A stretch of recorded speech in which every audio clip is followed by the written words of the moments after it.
Un aiguabarreig d'acusacions que posen al mateix sac la signatura de manifestos polítics i la lliure participació en manifestacions pacífiques de càrrecs electes, de ciutadans a títol individual i fins i tot de membres del cos de bombers de la Generalitat de Catalunya.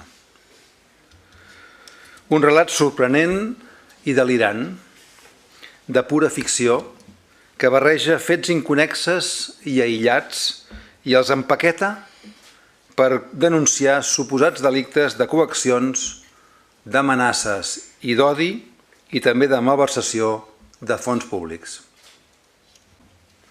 Un manifest que reclama la marxa dels excedents de la Policia Nacional, repeteixo, dels excedents, per recuperar la convivència a la ciutat.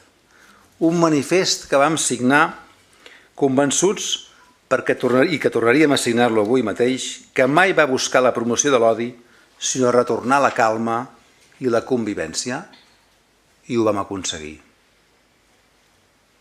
Acusar-nos d'un delicte d'odi per haver signat un manifest de defensa de la convivència és més que sorprenent, és delirant.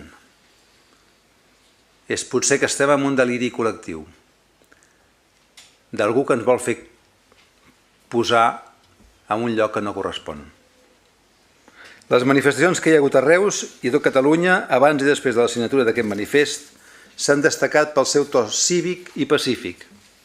L'actitud de la ciutadania és i està exemplar i ens sentim molt orgullosos de la ciutadania. I no tenen cap fonament més enllà de contribuir a engreixar una causa general contra el sobiranisme. L'atestat de la Policia Nacional és un despropòsit. Ens sorprèn que els sorprengui la constatació d'uns fets, que la presència massiva d'agents de la Policia Nacional a Reus va generar angoixa entre la ciutadania. La va generar.